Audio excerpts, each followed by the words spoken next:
Assalamualaikum warahmatullahi wabarakatuh. Baik, saya Megawati dari kelas B akan menjelaskan antibiotik, antiseptik, disinfektan, dan preservatif. Antibiotik adalah jenis obat yang digunakan untuk mengatasi infeksi bakteri. Beberapa jenis antibiotik juga bisa digunakan untuk mencegah terjadinya infeksi bakteri pada kondisi-kondisi tertentu. Adapun syarat ketentuannya yaitu mempunyai kemampuan untuk mematikan atau menghambat pertumbuhan mikroorganisme yang luas, tidak menimbulkan resistensi dan mikroorganisme patogen, tidak menimbulkan pengaruh samping yang buruk pada pemakai seperti kerusakan pada syaraf, iritasi, dan sebagainya. Keempat, tidak mengganggu keseimbangan flora yang normal dari pemakai. Mekanisme kerja antibiotik itu dalam membunuh bakteri ada beberapa cara: menghancurkan dinding tubuh bakteri, mengganggu proses reproduksi bakteri, dan menghentikan reproduksi protein dari bakteri. Dan adapun faktor-faktor dalam antibiotik yaitu penggunaan antibiotik yang terlalu sering, penggunaan antibiotik yang tidak rasional, penggunaan antibiotik yang secara berlebihan, dan penggunaan antibiotik untuk jangka waktu yang lama. Dan yang kedua itu antiseptik, di mana antiseptik ini sejenis disinfektan berupa zat atau substansi yang menghentikan atau memperlambat pertumbuhan mikroorganisme, bakteri, virus, dan jamur pada berbagai jenis permukaan. Antiseptik digunakan di rumah sakit dan lingkungan medis untuk mengurangi resiko infeksi pada prosedur medis, misalnya pada saat operasi dan peralatan-peralatan medis. Ketentuan syarat antiseptik yaitu bekerja dengan baik dalam waktu singkat, berspektrum luas, atau dapat digunakan untuk semua jenis mikroorganisme, ditoleransi dengan baik oleh kulit, mukosa, dan luka, bekerja dalam waktu lama, toksisitas rendah, dan bau tidak mengganggu. Kerja dari antiseptik ini dapat mempengaruhi oleh beberapa faktor seperti konsentrasi, waktu kontak, pH, jenis mikroorganisme, luas area terkontaminasi, bahan organik, dan formulasi. Mekanisme antiseptik menurut Isadiartuti dan Ratna 2005 bahwa mekanisme kerja antiseptik antara lain merusak lemak pada membran sel bakteri atau dengan cara menghambat salah satu kerja enzim pada bakteri yang berperan dalam biosintesis asam lemak. Faktor-faktor dalam mempengaruhi antiseptik yaitu yang mempengaruhi aktivitas mikroba oleh bahan pengawet kimia, meliputi beberapa hal antara lain jenis bahan kimia dan konsentrasinya, banyaknya mikroorganisme, komposisi bahan pangan, keasaman bahan pangan, dan suhu penyimpanan. Disinfektan ialah sejenis zat kimia yang menghancurkan atau mengurangi pertumbuhan mikroorganisme, patogen, parasit pada permukaan benda mati. Disinfektan ini tidak terlalu bisa membunuh semua organisme karena ada jenis mikroorganisme yang resistan atau tidak bisa dibunuh. Namun, disinfektan ini cukup bisa menurunkan jumlahnya secara signifikan sehingga lebih aman baik untuk produk konsumsi ataupun non-konsumsi. Ketentuan syarat disinfektan itu hampir sama dengan antiseptik, yaitu diantaranya adalah bekerja dengan baik dalam waktu singkat, berspektrum luas, atau dapat digunakan untuk jenis mikroorganisme.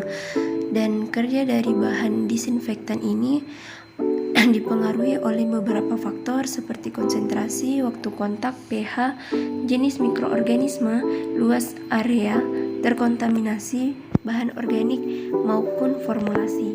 Mekanisme dalam disinfektan yaitu menghancurkan dinding sel dan pengendapan protein sel dari mikroorganisme sehingga terjadi koagulasi dan kegagalan fungsi pada mikroorganisme. Faktor-faktor dalam disinfektan ini hampir serupa dengan antiseptik, yaitu mempengaruhi aktivitas mikroba oleh bahan pengawet kimia, meliputi beberapa hal antara lain jenis bahan kimia dan konsentrasinya, banyaknya mikroorganisme, komposisi bahan pangan, keasaman bahan pangan, serta suhu penyimpanan. Perlu kita ketahui bahwa perbedaan antiseptik dan disinfektan itu berbeda. Kalau antiseptik itu bisa digunakan pada jaringan yang sifatnya hidup, membunuh dan menghancurkan mikroorganisme pada jaringan yang sifatnya hidup. Sedangkan disinfektan hanya bisa digunakan pada benda tidak hidup atau benda mati, mengurangi laju pertumbuhan kuman mikroorganisme yang hidup di permukaan benda mati. Berikutnya yaitu preservatif. Preservatif ini bahan tambahan yang digunakan untuk memperpanjang umur simpan produk pangan. Bisa dikatakan bahan pengawet, di mana bahan pengawet ini zat atau tambahan kimia yang ditambahkan ke dalam produk seperti makanan, minuman, obat-obatan, dan sebagainya itu guna untuk mencegah terjadinya dekomposisi yang disebabkan oleh adanya pertumbuhan mikroba atau oleh perubahan zat kimiawi.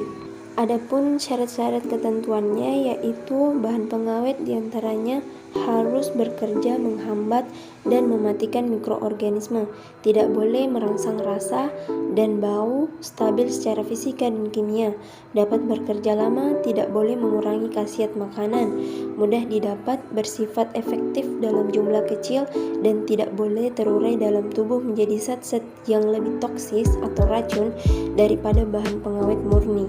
Dalam mekanisme bahan pengawet ini, garam nitrit dan nitrat mekanismenya belum diketahui, tetapi diduga bahwa nitrit bereaksi dengan gugus sulfihidril dan membentuk garam yang tidak dapat dimetabolisme oleh mikroba dalam keadaan anaerob. Dalam daging, nitrit akan membentuk nitroksida.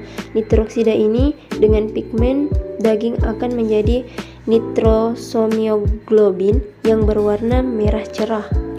Adapun faktor preservatif yaitu mempengaruhi umur simpan dapat dibagi menjadi dua, yaitu faktor intrinsik dan faktor ekstrinsik.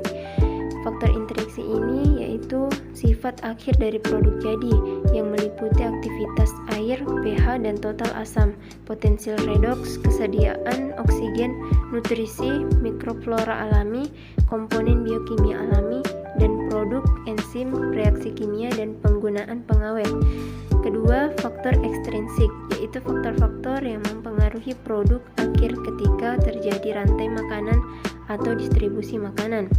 Faktor-faktor ekstrinsik selama proses produksi, penyimpanan, dan distribusi makanan terdiri dari pengendalian suhu, kelembapan relatif, paparan cahaya UV dan inframerah, mikroba di suatu lingkungan, komposisi udara dalam kemasan, perlakuan suhu, contohnya pemanasan, kembali atau pemasakan, dan penanganan konsumen. Baik, itulah penjelasan dari saya. Mohon maaf jika ada salah kata. Wassalamualaikum warahmatullahi wabarakatuh. Terima kasih.